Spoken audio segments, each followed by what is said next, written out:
Welcome to the dark past. Step into the shadows of history, where secrets, scandals, and hidden stories come alive. In the comments below, tell us which city you are watching from and what time it is where you are right now. Let's see where our viewers around the world are tuning in from as we uncover the darkest corners of the past. They said Mrs. Brantley's parlor was the most beautiful in Charleston. Velvet drapes, imported porcelain, a harp no one ever played. But what made the room famous was not the furniture. It was what sat at her feet. A little girl in lace, too small for the chair, too quiet for her age. The mistress fed her sugar from a silver spoon and called her her darling pet. And when guests asked who she was, Mrs. Brantley smiled and said, "Oh, just something sweet I found at auction." Before we begin, make sure you subscribe to the Macabre Record and tell me in the comments where you are listening from tonight. Now, let's go back to Charleston in 1839, to the house where beauty was worshipped and humanity was treated like furniture. They called her Minnie because it was easier than saying what she really was. She had been born small, so small that when the traders lifted her from the wagon, the crowd laughed instead of bidding. Someone said she looked like a doll. Another said she looked like a mistake. Mrs. Brantley bought her for the price of a dog. The mistress said she wanted something delicate to brighten the room, and that was what Minnie became, a living decoration. She was dressed in lace and soft shoes, placed near the piano or by the window, wherever the guests would notice her most. When visitors came, Mrs. Brantley would say, "Isn't she precious?" and feed her sugared almonds from a porcelain bowl, one by one, as if she were feeding a pet. Minnie would open her hand and take them, small and polite, careful not to let her face show the taste of salt. The parlor smelled of roses and starch and wine. No one noticed that she never ate at the table, that she slept beside the fireplace in a basket lined with old quilts, or that her back ached from sitting too straight for too long. Mrs. Brantley's husband, Edward, rarely entered the room. When he did, he looked at Minnie as if she were something the house itself had brought up, but he never said a word. The mistress ran the house like a clock wound too tight, every breath measured, every movement practiced. At night, when the guests were gone and the laughter faded down the cobblestone street, Minnie would hear the mistress pacing. Sometimes the sound came close, the click of heels, the soft whisper of silk skirts. Then a voice, "Stand straight, always straight. Pretty things must not look tired." The house servants watched, but said nothing. Sarah, the cook, slipped her small pieces of bread when she could. Samuel, the boy who cleaned the lamps, once told her, "Don't let her make you forget how to walk." But it was easy to forget. Days turned into weeks. The world beyond the parlor grew small, like a dream she could no longer step into. Once, when the mistress hosted a garden party, Minnie was placed outside for the first time. She stood near a fountain dressed in blue silk, the sun sharp on her skin. The guests smiled, spoke softly, circled her like she was a piece of art. One man asked if she could sing. Mrs. Brantley smiled and said she doesn't need to. Her silence is her charm. And Minnie, small and still, felt the words settle over her like dust. Soft, suffocating, impossible to shake away. The kitchen sat behind the main house, low ceiling, warm, and full of smells that did not belong to the world upstairs. Minnie liked it there, even though she was not supposed to. The mistress said the smoke made her less presentable, so she went only when she could slip away unnoticed. Sarah, the cook, was the first person who ever spoke to her like she was human. A wide woman with kind eyes and a tired back, Sarah would hum while stirring pots that never stopped boiling. "You hungry, baby?" she would ask, not looking up, and Minnie would nod, though she never spoke a word. The first time Sarah gave her a biscuit, still hot with crisp edges, Minnie ate it quickly, crumbs catching on her dress. Sarah laughed softly. "Slow down, sugar. No one is taking it from you." It became their secret. A stolen piece of bread here, a bit of jam there. The other servants noticed, but never told. In a house like the Brantleys, silence was not just a habit. It was survival. At night, when laughter and piano music drifted down from the parlor, Sarah would tell stories over the fire, tales from before, from distant places, about rivers and skies so wide they had no walls. Minnie would listen, sitting small and quiet by the door, trying to imagine what a place like that felt like, a place where you were not part of someone's furniture. Once she asked, "Sarah, why does she keep me in that room?" Sarah hesitated, her hand still over the pot. "Because people like her need something smaller than themselves to feel big." Minnie thought about that all night. The next morning, the mistress noticed dirt on her hem. "You have been crawling again," she said. "A lady does not crawl." She knelt down, her voice sweet, but her eyes cold. "You want to be a lady, don't you, Minnie?" Minnie did not answer. Mrs. Brantley smiled, the kind of smile that sharpens cruelty. "Then you will sit in the parlor until you learn how." By evening, Minnie's legs had gone numb. Her stomach growled. She stared at the door, waiting for footsteps that never came.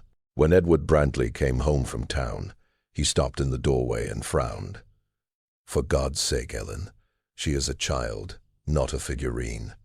"She is mine," the mistress said. "She stays where I put her."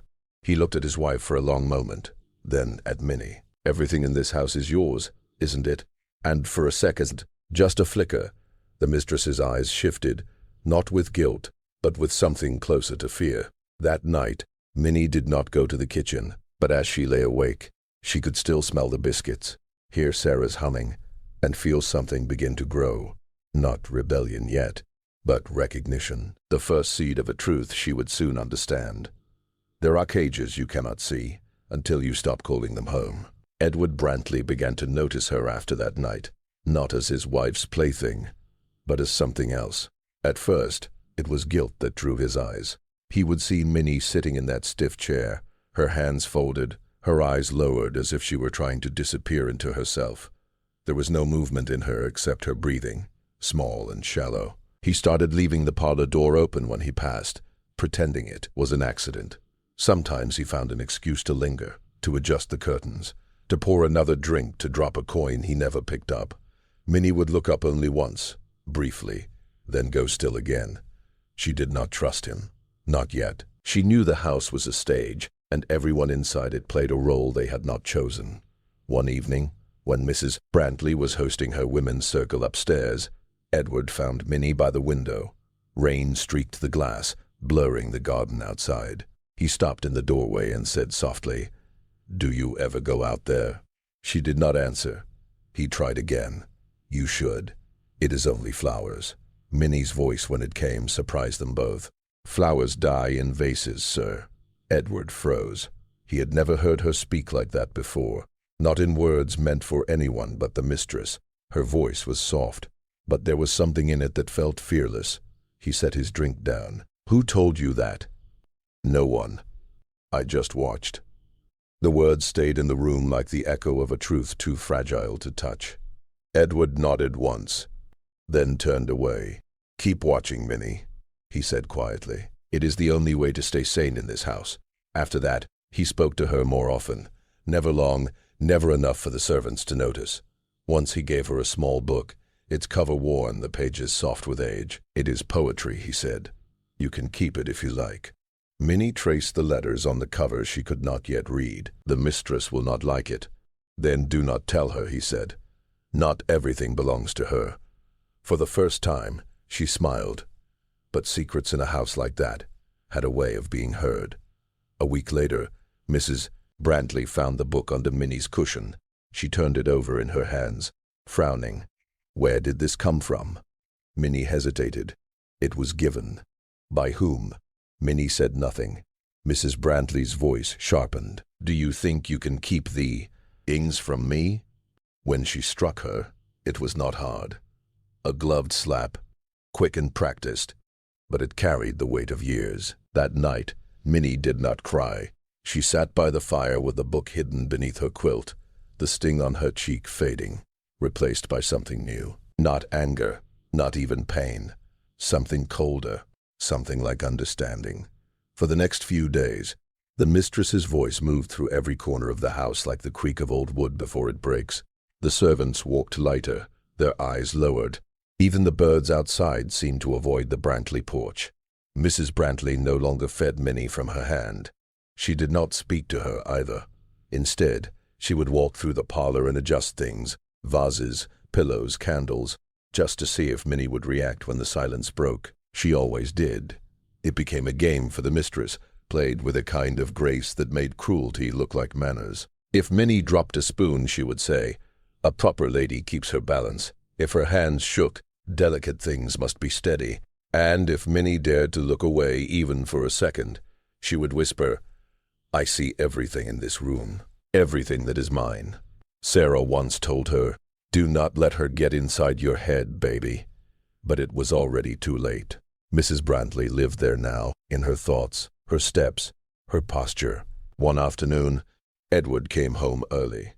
He found his wife sitting with her friends, tea steaming between them. Minnie sat on the floor beside her chair, completely still. One of the ladies asked, "Is that the little one you told us about?" Mrs. Brantley smiled. "My parlor pet. She keeps me company when Edward is away." The room filled with light laughter, small and practiced, like wind chimes in a storm. Edward's jaw tightened. "She is not a pet," he said. The women fell silent. The mistress's hand paused over her teacup. "You sound as tea. Huff. You care," she said lightly, though her eyes had already darkened. He did not answer. He left the room without another word, but the silence he left behind felt heavier than any argument. That evening, Mrs. Brantley entered the parlor alone.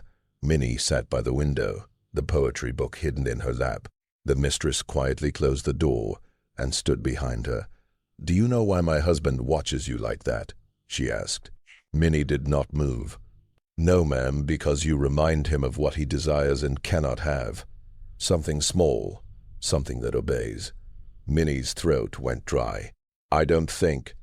"You don't think," the mistress cut in. "Pretty things don't think. They reflect." She reached out and touched Minnie's hair. Her fingers moved slow, almost gentle, before tightening in a sharp pull. "You belong here. Do you understand?" Minnie nodded. The mistress let her go and walked away, whispering as she left, "Good. Stay in the light where I can see you." When the door shut, Minnie remained still for a long while. The candlelight shimmered on the piano, the only thing in the room that did not seem afraid. Then she opened the poetry book and traced the words again, a small finger following each letter like a quiet prayer. She did not know how to read yet, but she was learning to remember, and memory in a house like this was the first act of quiet rebellion. Rain came to Charleston the next morning, soft and steady, soaking the cobblestones until they shone like glass. The Brantley house felt heavier when it rained, as if the walls themselves absorbed the damp inside. Edward spent most of the day in his study. A servant said he had been drinking again. He did not speak to his wife at breakfast, nor at dinner. When he did look at her, it was the way a man looks at a painting he no longer understands. Minnie saw it. She noticed everything. Mrs. Brantley, on the other hand, acted unouched. She hummed through her chores, gave orders with more sweetness than usual, and smiled too wide when she passed the parlor door. Her calm was a kind of punishment, a silence meant to keep everyone guessing when the storm would finally break. That night, Minnie slipped to the kitchen for a bit of bread. Sarah was still awake, elbows on the table, hands clasped. She looked up and said softly, "You should be asleep, baby." "I couldn't," Minnie whispered. Sarah sighed and tore a piece from the loaf, pressing it into her hand. "Don't let her see you sneaking in. She'll have my hide if she knows you eat down here." Minnie nodded. "I'll be careful." Sarah studied her for a moment longer. "You've been quiet lately, even for you. You holding too much in that little head of yours." Minnie hesitated. "If I talk, she'll know." Sarah shook her head. "She already knows everything. That's her sickness. People like her got nothing left to love but control." Minnie looked at the bread in her hand. "Do you think she was ever small?" Sarah blinked. "What you mean?" "Like me," Minnie said, "before she learned to make people afraid." Sarah's eyes softened. "Maybe once, but she didn't stay that way long enough." When Minnie returned to the parlor, Edward was there, sitting in his chair staring at the fire. He did not notice her at first. The orange light flickered across his face, making him look older than he was. "You shouldn't be awake," he said quietly. "I couldn't sleep." He poured himself another drink, the glass trembling in his hand. "Neither can I." She stood near the piano, unsure if she should leave. The sound of rain filled the space between them. After a while, he said, "Do you hate her?" Minnie did not answer. He nodded slowly. "You should up her." The words surprised them both. Edward's lips parted, but no sound came. He just stared at the fire as if the flames might explain him. "Because," he said finally, "the house listens, and I am too much of a coward to hear what it might say back."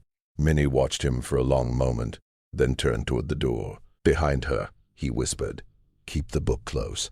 And when she glanced back, she saw something flicker across his face.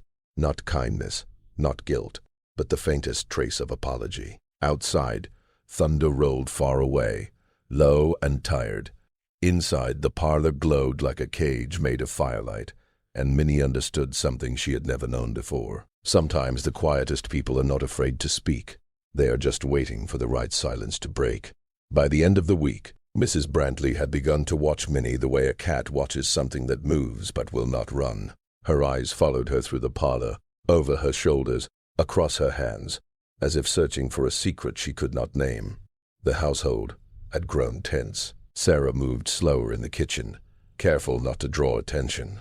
Samuel avoided the parlor altogether. Even Edward, who once tried to break the silence, now spent his days behind the study door, the smell of whiskey clinging to the air long after he left. Only Minnie remained in the light.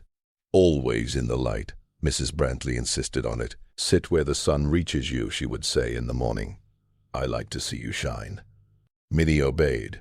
She sat near the lace-draped windows, her small hands folded neatly in her lap, but she did not look at the mistress any more. Not when she entered the room, not when she spoke, not even when she brushed past close enough for her perfume to sting the nose. The first time Minnie did not look up, Mrs. Brantley stopped mid-step. "Did you hear me?" "Yes, ma'am." "Then look at me when you answer." Minnie raised her eyes just slightly, enough to be polite, not enough to submit. The silence that followed stretched like pulled thread. Then the mistress smiled. "Good girl," she said, her voice brittle. "Pretty things should never forget who looks at them." But she did not move for a long time. She stood there staring, her smile trembling at the edges. That night the mistress ordered the servants to bring Minnie's quilt and basket bed upstairs. "She will sleep in the parlor again," she said. "I do not like her wandering." Sarah's jaw tightened. "Yes, ma'am." When Minnie returned later, the fire was already lit. The air was too warm, heavy with roses and something sour beneath. Mrs. Brantley sat in her chair, still dressed from supper, her hair pinned high and her face powdered pale. "You have grown quiet," she said. "I do not hear your little hum." "I was not aware I hummed." "You did." It was sweet, innocent. The mistress tilted her head, studying her. "You have been speaking to my husband." Minnie froze. "No, ma'am." Mrs. Brantley rose from her chair and walked around her in slow, deliberate circles. The air seemed to bend around the rustle of her dress. "Do not lie to me, child. I can smell deceit the way dogs smell fear. I am not lying." "Then why does he look at you like you matter?" Minnie swallowed hard. "Maybe because he knows I do not." For a heartbeat, nothing moved. Then Mrs. Brantley struck her, not out of rage this time, but control, precise as a metronome. "Do not ever speak to me that way again," she said softly. "You will forget how to talk before I let you forget your place." When the mistress left, Minnie sat in the dim light, her cheek throbbing. She did not cry. She only looked toward the window where the rain had started again. For the first time, she wished it would flood, so the water could reach the parlor and wash the light away. For tea, 3 days after the slap, Mrs. Brantley did not speak to Minnie at all. She would enter the parlor, glide past her, adjust a curtain, pour her tea, and leave again without a word. The silence was not forgiveness. It was a blade turned flat, waiting for the right angle to cut. Minnie sat by the fire, as always. Her cheek had turned faintly yellow where the bruise was healing. Every time she blinked, she could still see the shape of the mistress's ring, small and round, like a mark that did not burn. Sarah began to visit her more often under the excuse of dusting. She would pause beside the chair, pretending to fix a vase or tidy the mantel, and whisper things that were dangerous to say aloud. "She is losing her grip, baby. You keep your head low." She does not like what she cannot control. That is her kind of sickness. And once, very quietly, "You are not hers, no matter what she says." Those words stayed with Minnie longer than any slap ever had. That night, as she pretended to sleep in her basket by the fireplace, she heard the mistress and Edward arguing upstairs. Their voices were muffled through the walls, but the tones carried, sharp, cold, breaking. "You shame yourself," Mrs. Brantley hissed, whispering to her like she is a child. Edward's voice was rough with drink. "You treat her like an ornament. She is an ornament. That is all she was ever meant to be." There was a crash. Glass, or porcelain, something fine shattering against the wall. Then silence. Minnie pulled the quilt tighter around herself. Somewhere deep in her chest, something began to twist. A feeling that was not fear. Not anymore. Something else. By morning, the house was cold again. The mistress came down for breakfast with her hair perfect, her hands steady, her face like polished marble. Edward did not appear. When Mrs. Brantley passed the parlor later that day, she stopped. Minnie was still. In her chair, the poetry book open on her lap, her finger tracing letters across the page. "What are you doing?" "Learning," Minnie said softly. Mrs. Brantley blinked. "Learning what?" "How to read." The mistress stared for a moment that stretched too long. "Who taught you?" Minnie's voice did not shake. "No one. Just watching." Mrs. Brantley's lips parted, but no sound came. Her hand trembled slightly as she reached for her cup. Then, without saying another word, she turned and walked away. That evening, Sarah found the girl in the kitchen once more. "You should not have said that," she whispered, glancing toward the door. "She does not take kindly to cleverness." "I am not clever," Minnie said, "just tired of feeling small." Sarah gave her a long look, something between pride and concern. That is how every fight begins. And for the first time, Minnie let herself imagine it, what it might feel like if the parlor did not own her anymore. Not freedom, not yet, but the idea of it. That was the first crack in the walls, and cracks in houses like this do not stay small for long. Charleston's air was heavy with heat and gossip the night Mrs. Brantley chose to host her spring soirée. The invitations had gone out weeks earlier, back when her social standing was still admired and envied. But now the house hummed with a quieter energy, the kind born from strain, not celebration. The servants worked in silence. Silver was polished until it caught candlelight like fire. The carpets were beaten, the piano tuned. Every sound in the house felt like a warning. Minnie was dressed early. The mistress selected her gown herself, pale cream lace with a blue ribbon that pressed into her shoulders. "You will sit by the window tonight," she said, tying the bow with careful hands. "Our guests enjoy seeing you there. You make the room lovely." "Yes, ma'am." Mrs. Brantley's eyes lingered on her. "And you will remain silent. Smiles, not words. You remember how to behave?" "Yes, ma'am." When the first guests arrived, the parlor filled with perfume and laughter. Women in silk gathered near the doorway. Men spoke too loudly about crops, trade, and politics. Mrs. Brantley moved among them like a swan, all grace and shine, her voice smooth enough to hide the crack beneath. Minnie sat by the window, just as she had been told. The world outside looked blurred, washed in reflections of candlelight and motion. She felt like she was watching life through glass, caught between what was real and what was performed. Across the room, Edward stood by the piano, his glass half empty, his eyes distant. Every so often he glanced toward Minnie, not in pity, not even in guilt, but something quieter, perhaps recognition of how small dignity can look when it is trying to survive. Mrs. Brantley noticed. Of course she did. She always noticed. Near the end of the evening, one of the guests, a man from Savannah with a smile full of arrogance, nodded toward Minnie and said, "I have never seen one so perfect." "Does she speak?" Mrs. Brantley's fan paused midair. "Not unless spoken to." The man chuckled. "Good training."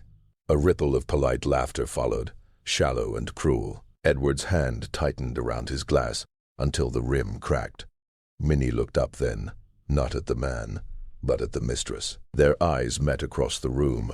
The world seemed to narrow until it was only the two of them caught in that stare. the woman who owned her, and the child she could not fully erase. Then Minnie did something she had never done before. She stood. The conversation faltered. The music stumbled. Every face turned. Minnie's voice was small but steady. "Would you like me to sing, ma'am?" The room fell still. Mrs. Brandley's lips parted, a dozen thoughts flickering behind her eyes.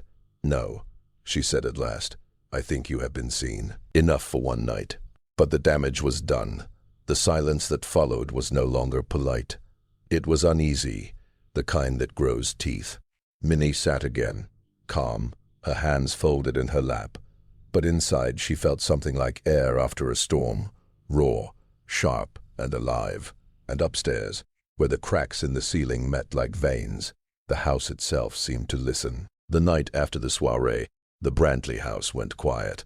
The laughter that had filled the parlor seemed to linger in the curtains, faint and stale, as if even it knew it was no longer welcome. Guests left whispering, not about the food or the music, but about the girl, the small one by the window, the one who stood. By morning, Charleston was already repeating the story. How Mrs. Brantley's little pet had spoken in front of company, how she had risen like a child who forgot her place, how Edward Brantley had not moved to stop her. Rumors in Charleston were like humidity, unseen but impossible to escape. Inside the house, Mrs. Brantley moved with perfect calm. She did not shout, she did not strike, she did not even look at Minnie. She simply began to erase her. The parlor chair was gone by noon, the lace dress by evening. Minnie was told to stay in the servants' quarters, away from guests, away from sight. "She needs time to remember what she is," the mistress told Sarah. Minnie did not argue. She only nodded and went where she was told. But that night, when Sarah brought her supper, she found the girl sitting at the small table by the window, staring into the dark yard. "She is scared," Sarah whispered. "Not of you, but of what people might say." Minnie turned to her. "They were already saying it. I just made them hear it louder." Sarah gave a faint smile. "You shook her, that is for sure. Never seen her so quiet. Never seen him so drunk. Is he angry?" "Edward," Sarah shrugged. "At himself, maybe, but men like him do not fight. They just fade." The next afternoon, Mrs. Brandley sent for Edward. They closed the study door, but their voices slipped through the walls. Minnie could hear her tone, smooth, brittle, too calm to be anything but dangerous. "You have humiliated me," the mistress said. "You have made a fool of this house." "You did that yourself," Edward replied. A pause, then the sound of something breaking, a decanter perhaps. "You think that little thing matters," she snapped. "She is nothing. Then why does she frighten you?"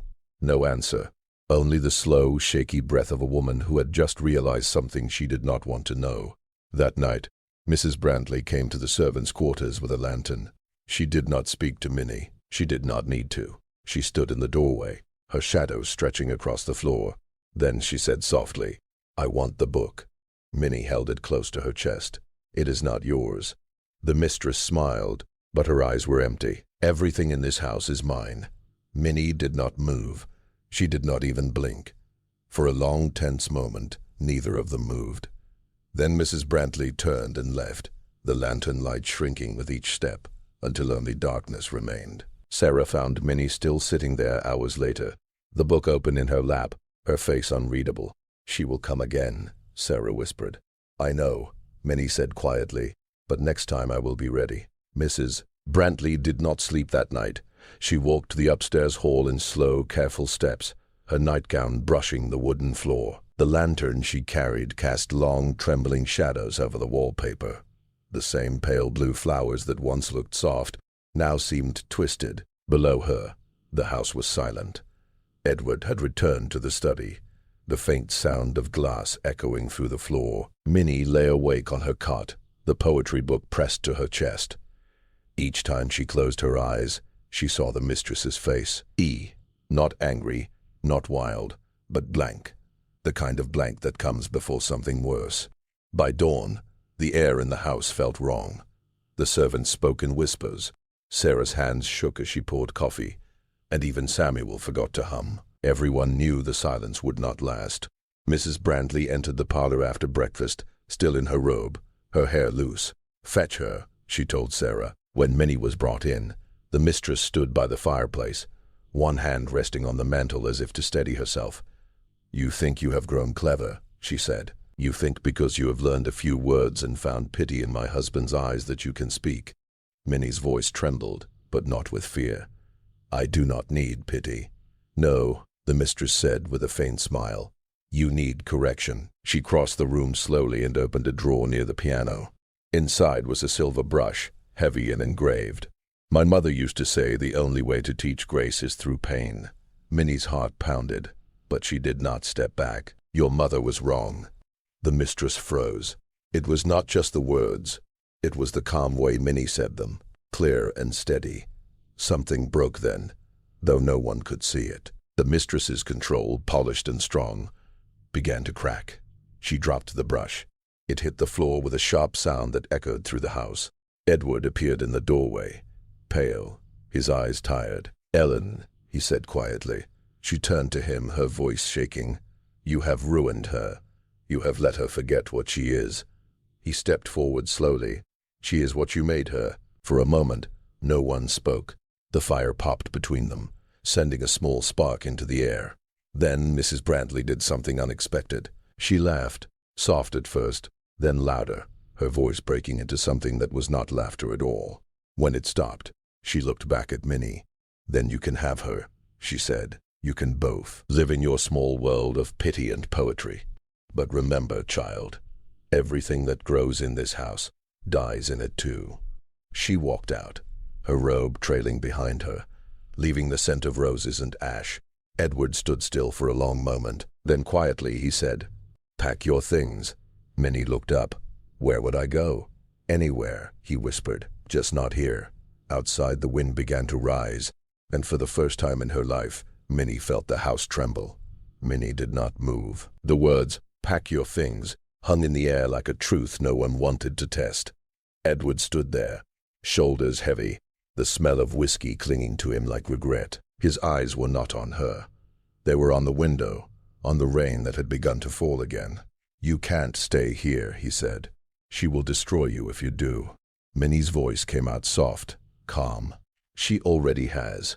He winced, maybe because he knew it was real, maybe because it was the same truth that kept him tied to that house. By the time dawn came, he had found her a dress, a pair of shoes that did not fit, and a small sack of food from the kitchen.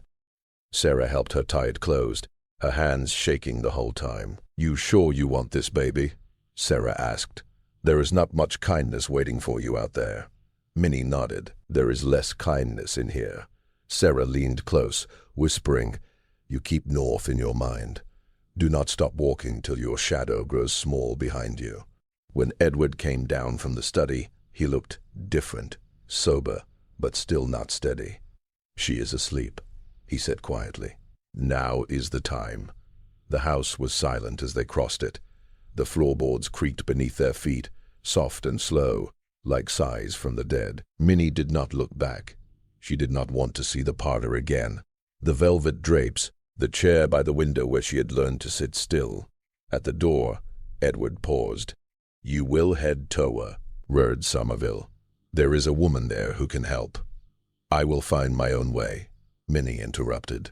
He looked down at her, his jaw tight. "You are braver than me." She shook her head. "No, just smaller. You get to hide behind your size." He almost smiled. "Almost. Go before I change my mind."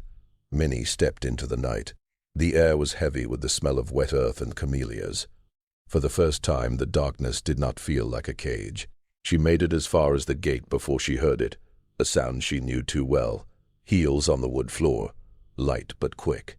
Mrs. Brantley's voice sharp as glass. "Edward, where is she?" Minnie froze. Edward did not answer. The mistress appeared at the top of the stairs, her nightdress trailing, her hair undone. "You!" she screamed. "You do not leave me. You do not leave my house." Edward moved between them. "Ellen." She slapped him hard once. Then again. "You let her walk out like a thief." Minnie turned and ran, bare feet over gravel, the wind pulling at her hair. Behind her, the house came alive, doors slamming, voices shouting. But she did not stop. She did not look back. because the sound of the mistress's scream, that long broken sound, was not just anger. It was fear, and fear, Minnie realized, was the only freedom she had ever been allowed to return. The road out of Charleston was narrow and rough. Roots pushed through the mud, and the rain that had soaked the city the night before clung to the earth like memory. Minnie walked barefoot, her shoes tied together and slung over her shoulder. Every few steps she had to pause to catch her breath. Freedom, she was learning, was not the rush of open gates she had imagined. It was slower, heavier. It pressed against her ribs the way fear once had. By mid-morning she reached the marshes. The air was thick with the smell of salt and wet grass. A fisherman's shack stood in the distance. Crooked, half-eaten by the tide. Smoke rose from its chimney. Minnie hesitated. She had been warned all her life about strangers, but she had already left everything familiar behind. When she knocked, the door opened a crack. An old black man peered out, eyes sharp and careful. "You lost, girl." Minnie swallowed. "Just passing through." He studied her, then stepped aside. "There is not much here but fish and quiet. You are welcome to both." Inside, the air was thick with smoke and warmth. He handed her a tin cup of water, then sat across from her. "Name is Josiah. You got one." "Minnie." He nodded. "That is a small name for a small thing." She smiled faintly. "That is what they used to say." He did not ask where she came from. He did not need to. He had seen enough of the world to know the look of someone who had left something burning behind. That night, Minnie slept on a blanket by the fire. When she woke, Josiah was already at the river mending a net. "You heading north?" he asked without looking up. She nodded. He grunted. "There is a road past the cypress grove. Keep to it. Do not talk to any patrols. And if you hear dogs, do not run until you have to." Minnie's throat tightened. "You have helped others." Josiah's hands paused. "I used to, when it mattered. These days, I just stay quiet." Before she left, he handed her a small leather pouch. Inside was a piece of bread, a flint, and a rusted coin. "For luck," he said. "I do not believe in luck," she whispered. He smiled sadly. "You will." As she walked away, the wind carried the sound of the sea behind her, steady, endless, free. But freedom, she now understood, was not something you reached. It was something you carried, even when it hurt. By nightfall, she reached the old oak line where the fields ended and the road turned into wilderness. She looked back once toward Charleston, its faint lights trembling in the distance like the last breath of something dying. "Let her keep the house," Minnie whispered to the dark. It was never mine to hold. And she kept walking into the black, into the unknown, each step quieter than the one before, each breath pulling her farther from the cage that once called itself home. For the first time in years, the Brantley parlor was silent. No piano, no chatter, no rustle of skirts, only the faint creak of wood as the house settled into its emptiness. Mrs. Brantley sat in her chair, dressed as though guests might still arrive. The lace collar was pinned too tight at her throat, her hands folded neatly on her lap, but her eyes were fixed on the place by the window where Minnie used to sit. The servants avoided the room. Even Sarah, bold as she was, stayed away unless called. When she did enter, she kept her gaze low, set the tea tray on the table, and left before the mistress could speak. The whole house seemed to shrink without the girl's presence. The light through the curtains looked weaker. The colors in the furniture faded. Even the roses outside bloomed unevenly that spring. Edward noticed it too. He stayed out longer, often until the moon was high, returning with whiskey on his breath and the smell of rain on his coat. When he did come home, he no longer argued. He simply drifted through rooms like a ghost, always pausing at the parlor door but never stepping inside. Mrs. Brantley pretended not to care. "She is gone," she said one evening when Sarah hesitated with the tea. "Things go missing. It is no tragedy." But later, when she thought no one could hear, she began speaking to the empty chair. "You should have stayed," she whispered. "You were safe here." Sometimes she would pause as if listening for an answer. Then she would laugh quietly, bitterly. "Of course you will not answer. I never let you." One night, Edward found her, standing by the fireplace, her reflection flickering in the mirror above it. "Ellen," he said gently, "come to bed." She did not turn. "Do you think she is alive?" He hesitated. "If she is lucky, then luck is wasted on her," the mistress said. "She would not know what to do with it." He sighed, but she was not finished. "Do you know what they will say, Edward? That I could not keep my own servant, that I let her run free. Let her go," he said quietly. "She was never yours."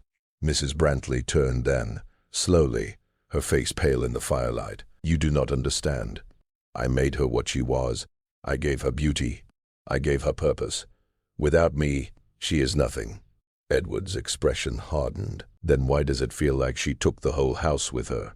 For a long time, the only sound was the fire cracking behind them. When he finally left the room, the mistress remained by the window, staring out into the night where the fields disappeared into darkness. She thought she saw something move, a small shape walking along the edge of the trees, but when she blinked, it was gone. Still, she kept watching, because even in her madness, some part of her understood what pride refused to admit, that the girl she had called her pet was the only living thing that had ever made the house feel human. The first weeks on the road blurred into one another, miles of wet fields, the cry of crows at dawn, the smell of pine and mud thick in the air. Minnie followed the direction Sarah had whispered. "Keep north in your mind." She slept where she could, under porches, in abandoned sheds, beside fallen trees. Every night she would light a small fire with the flint Josiah had given her, shielding the flame with her hands, like it was something sacred. Sometimes she whispered to it, as though the light itself could hear. By the time she reached Somerville, her feet were raw, her dress torn at the hem. The town was smaller than she had imagined, just a scattering of wooden houses, a church, and a trading post that smelled of tobacco and soap. People stared when she walked through, not cruel, just curious. She was small, and her steps carried that mix of fragility and purpose that made strangers uneasy. A woman standing by the well called to her, "You look lost, child. You got people here?" Minnie hesitated. "No, ma'am." The woman studied her, the mud on her skin, the steady way she stood. She did not flinch. "Name is Ruth. I keep the laundry down by the river. You hungry?" Minnie nodded. Ruth fed her cornbread and stew that tasted like home. Then she said, "You can stay a while if you help. I got more clothes than I can scrub before Sunday." For the first time since she left Charleston, Minnie smiled. Small, careful, but real. Days passed in rhythm. Wash, rinse, hang, repeat. Her hands grew rough, her back sore, but the ache felt clean, earned, not forced. At night she slept on a cot in Ruth's shed, listening to the river hum. One evening, Ruth came in with a folded newspaper. "You cannot read, can you?" "Not yet," Ruth smirked. "Then maybe it is better you do not see what they are printing in Charleston. Some talk about a servant girl gone missing accused of stealing." Minnie's jaw grew tight. "They always need someone to blame." Ruth nodded. "Ain't that the truth?" She sat beside her. "You run from a bad house." Minnie looked toward the door, the dark outside. "I didn't run," she said softly. "I walked." Ruth gave a small chuckle, not mocking but impressed. "You got some iron in you, girl. Keep it quiet. Don't let nobody take it." Minnie said nothing, but she touched the poetry book hidden under her blanket. She still couldn't read most of it, but the words on the page had become like a promise, something waiting for her to grow into. The next morning, Hen Ruth went out to market. Minnie stayed behind to finish the washing. She was hanging a white sheet to dry when she noticed movement at the edge of the trees. A man on horseback, slow and careful, eyes scanning the yard. Her breath caught. For a moment she thought it was Edward. Then the man turned and she saw the badge pinned to his vest. A slave catcher. Minnie stepped back, her heart pounding. The book in her pocket felt heavier than iron. And for the first time since she had left Charleston, she realized freedom was still being followed. The man on horseback stayed near the edge of the trees for a long while, pretending to admire the river. But Minnie knew what kind of man he was. His stillness wasn't peace. It was patience. She slipped behind the hanging sheets, heart racing. The wind caught the cloth, making them sway like ghosts. She crouched low, ripping the small pouch Josiah had given her. The flint clicked softly against the coin inside, a sound too loud in the silence. From the yard, Ruth called out, steady, but sharp. You lost, mister? The man tipped his hat, smiling the way snakes do before they strike. No, ma'am, just looking for someone. Heard tell of a girl came through town. Small thing. Light voice. Don't belong to nobody. Yet, I ain't seen her, but plenty of folks pass through. You got papers saying she's yours? The man's smile didn't fade. Don't need papers to spot what don't belong. Ruth's hand tightened on her wash paddle. Ain't no one belongs to you here. He dismounted slowly, boots sinking into the mud. Funny thing about that word, belong.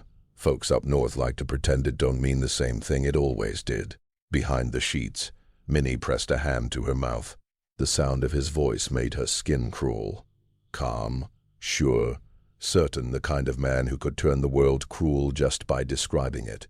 Maybe I'll take a look around your yard, he said. Ruth stepped closer, blocking his path. Maybe you won't. Their eyes met, her defiance against his authority, until a noise broke the tension. A dog barking from the road. 2 more men appeared behind him, leading a wagon. Whole lot of company for one runaway, Ruth muttered under her breath. The man smirked. Ain't runaway the word. She was stolen. That was the lie Mrs. Brantley must have spread. Ruth turned her head slightly, just enough for her voice to reach the laundry line. Run, girl, now. Minnie bolted. Her feet hit the wet grass, slipping and sliding, but she didn't stop. Behind her came the shouts, men's voices, boots in mud, the crack of a whip cutting through the air.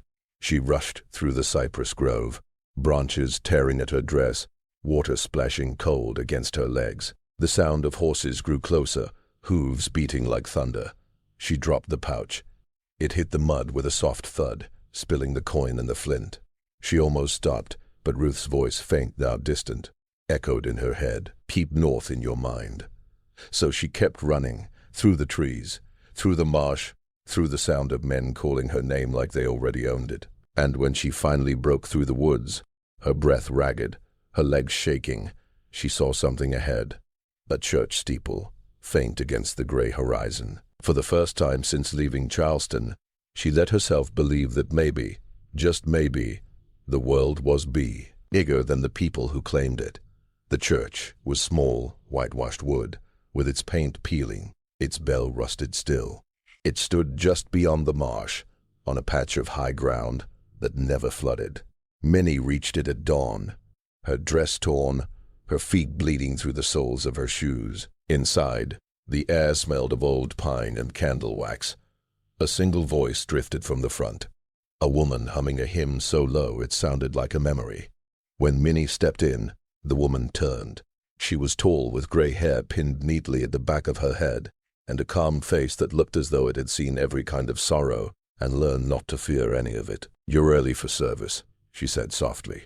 Minnie hesitated. I didn't know there was one. There isn't, the woman replied. Not today. But the Lord don't mind surprise visits. Minnie's hands trembled as she held out the small pouch. I ain't here to pray. I just need somewhere to stop. The woman studied her, eyes narrowing, not in suspicion, but in understanding. You running? Minnie nodded once. The woman sighed. Name's Alma. My husband's the preacher. He's out in the yard fixing the fence. You can stay till nightfall. No longer if riders come. Thank you, ma'am. Alma gave a faint smile. Don't thank me yet. I got questions. She poured water from a jug and slid it across the table. Who's looking for you? Minnie hesitated. A woman and men. White woman. Minnie nodded. Alma sighed again, softer this time. Then you're not the first to pass through my door. As the morning went on, Minnie helped sweep the floors and clean the candles. The preacher returned, a quiet man named John, with kind eyes and a limp that told old stories. He didn't ask much. He just nodded and said, Every soul's got a road. Some roads got longer shadows than others. By midday, the sound of hooves came from the distance. Faint, but clear. Alma's head snapped up. Get under the pulpit, she whispered. Now. Minnie did as she was told, heart pounding. The door creaked open, a man's voice, smooth and certain. "Morning. You the preacher here?" John's tone stayed even. "I am. You bringing blessings or trouble?" "Neither. Just questions." The voice paused. "You seen a girl? Small thing, dark skin, might be hurt." "We seen no one but the Lord this morning."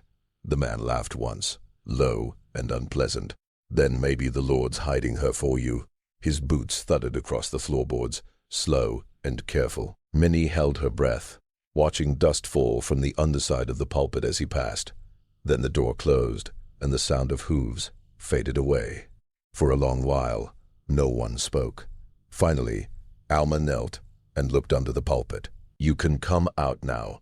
Minnie crawled out. Shaking, Alma rested a hand on her shoulder. "You keep moving, child. The good Lord's got patience. But men don't. You rest too long, and they'll make your road theirs again." Minnie nodded, clutching her pouch. "I won't stop." "Good," Alma said. "Then maybe he'll let you keep what little freedom you've taken." That night, Minnie slipped away before dawn, the church bell silent behind her, the hymn still humming in her chest. In Charleston, the Brantley house had begun to rot from the inside out. The servants whispered that the walls smelled of mildew now, though the mistress scrubbed them every morning with rose water. The mirrors had been covered with cloth. She claimed they made her sick, that she could see her in them. The small one, the girl who had run. Mrs. Brantley no longer took breakfast downstairs. She stayed in her room, curtains drawn tight, the air heavy with perfume and decay. Her meals went untouched. Her tea turned cold. Her voice, once sharp and commanding, had become a thin thread that snapped easily. Edward avoided her. He had moved his things into the study and spent most nights drinking alone. The house, once so precise, had fallen into a quiet disorder. Dishes went unpolished. Lamps went unlit. Even the piano, the mistress's pride, gathered dust. Sarah did what she could, but she kept her steps soft, her eyes lowered. She knew that when a house like this began to fall apart, it was best to stay invisible. One afternoon, Mrs. Brantley came down the stairs without warning. Her hair was undone, her dress half-buttoned. "Where's my husband?" she asked, voice brittle. "In the study, ma'am," Sarah said. Mrs. Brantley nodded, though her eyes didn't seem to see. She walked into the parlor instead and stopped before the window. "She used to sit right there," she said almost to herself. "The light liked her better than me." Sarah froze. "Did she cry when she left?" the mistress asked. "Did she say goodbye?" "No, ma'am." Mrs. Brantley smiled faintly, as if that answer pleased her. "Good. She wasn't meant for crying. I taught her that." Then slowly she turned toward Sarah. "You all think I'm cruel," she said. "But cruelty is just another kind of care. I made her perfect. I gave her grace. Without me, she'd still be crawling in the dirt." Sarah wanted to speak, anything at all, but words felt dangerous in a room filled with that kind of madness. That night, Edward found his wife sitting in the dark, staring into the fireplace, though no fire burned. "Ellen," he said gently, "you have to let her go." Brantley didn't look at him. "She hasn't gone. I hear her at night, in the hall, in the walls." He sighed. "That's your guilt talking." "No," she whispered, her voice shaking. "That's her walking." Edward left her there, but her words followed him like a chill down his spine. He poured himself another drink and tried not to listen for footsteps that weren't there. Upstairs, the mistress sat alone in the parlor. She reached for the old lace Minnie once wore, twisting it between her fingers until the threads snapped. And when the moonlight caught her face in the window for just a moment, it looked like she was staring at someone else, someone small, someone waiting. The road north wound like a scar through the land, uneven, lonely, and lined with trees that seemed to lean in and listen. Minnie kept to its edges, moving when the sun was low and resting when it burned high. Her feet bled through the cloth she had wrapped them in, but she didn't slow down. The church had been her last safe place. Beyond that, every face she met could be friend or hunter. By the third day, she reached a crossroads where a wagon was stuck in the mud. A man stood beside it, muttering curses under his breath as he pulled at the wheel. He was tall, with hands rough from work, and a face too tired to belong to a cruel man. "Need help?" Minnie asked quietly, though she already knew she had little strength to give. The man looked up, startled. "Lord, you near scared me half to death." Then he frowned, studying her small frame. "You out here alone, girl?" She hesitated, just passing through. He did not ask anything else. Some men asked far too many questions. The smart ones did not. He simply nodded toward the wagon and said, "If you can find a few stones for grip, I might be able to free this wheel." They worked side by side until the wood groaned and finally came loose. The man gave a small smile. "You got a name?" he asked. "Minnie." "Elias," he replied. "Preacher from Dorchester way. This wagon still has a few good miles in it if you need a ride." Minnie paused again. "You do not even know where I am headed." Elias gave a soft laugh. "It is not about where, it is about who is chasing you. I can see it in the way you keep looking over your shoulder." She climbed inside. The wagon shook and rattled as it moved ahead the road, stretching out in a long gray line. Elias stayed quiet most of the way. When he spoke, it was about the land, how the crops were growing thin, the rivers shrinking. "Whole South is sick," he said once. "Rot begins at the top and everyone under it just breathes it in." As they came close to the next town, he slowed the wagon. "You best ride in the back," he said. "White folks do not ask questions if they do not see answers." Minnie bent low under the cover. Through small gaps she caught quick glimpses of people, merchants, soldiers' mothers, holding children, all busy, all blind. They stopped at a small inn near dusk. Elias handed her a piece of bread and a small flask of water. "I cannot take you farther," he said. "Too many eyes pass through here." Minnie nodded softly. "Thank you." He tipped his hat. "Head north. Look for lanterns that never go dark. Folks say that is where the ones who ran found shelter." She stepped down from the wagon, her boots sinking into damp soil. The wind carried the faint croak of river frogs and, for the first time in many weeks, she did not feel hunted. But far behind her, in Charleston, another pair of eyes had begun to move. Mrs. Brantley had sent word to a man called Harlan Reeves, a name spoken in whispers even in the slave quarters. He did not chase for money. He chased for the thrill of the catch. When he heard the mistress tell her story, he smiled slowly. "Do not you worry, ma'am," he said. "Nothing small in this world stays hidden for long." Harlan Reeves rode with the calm of a man who had never once been refused. He was tall and lean, his coat too fine for dusty roads, his boots polished as if he were headed somewhere grand, though he only ever went where suffering waited. His name carried weight from the Carolinas down to Savannah. Some claimed he had once been a sheriff, others, a soldier. The truth did not matter. What mattered was fear, and he valued that more than payment. Mrs. Brantley had not wanted to meet him at first. Men like Reeves did not enter parlors. They used back doors and quiet cellars, places where dignity could be bought back later. Still, she had called for him, her voice shaking just enough to sound like worry instead of guilt. "I want her found," she had said. "Alive if possible, but found." Reeves smiled through cigar smoke. "You sure you want her back, ma'am? Things that run once have a habit of running again." "She will not run twice," the mistress answered. He tipped his hat and left before Edward could stop him. Now he rode north, following marks only a man who loved the chase could notice. A footprint pressed into mud, a scrap of cloth caught on a thorn. He never rushed. He did not need to. The world had been built for men like him. It bent to their cruelty and called it law. Minnie spent 2 nights in the town where Elias left her. She earned a few coins sweeping the floor of a sewing shop, and the woman there gave her a shawl against the cold. But Minnie knew better than to stay. Safety was only a pause before danger returned. On the 3rd night she left again, heading north toward the Savannah River. The air had turned colder, the moon thin and sharp. She followed the road until she saw the glow of a campfire flicker between trees. Her stomach ached with hunger, yet she stepped closer anyway. A young black couple sat near the fire, the man lightly strumming a cracked guitar, the woman stirring a pot that smelled of salt and beans. "Come on, girl," the woman called when she noticed her. "Ain't nobody out here but ghosts and fools. Sit." Minnie hesitated. "You do not know me." The woman smiled gently. "I do not have to. I know that look over your shoulder." Minnie lowered herself beside them. and for a short while her fear softened. They spoke quietly about river crossings, about families who had reached the north, about those who never made it. Miles away in the dark, a horse snorted. Reeves stepped down from the saddle, crouching to run his fingers through dirt where tracks were still fresh. He smiled faintly. "She is slowing down," he murmured. "That is good. Makes it easier to hear her coming."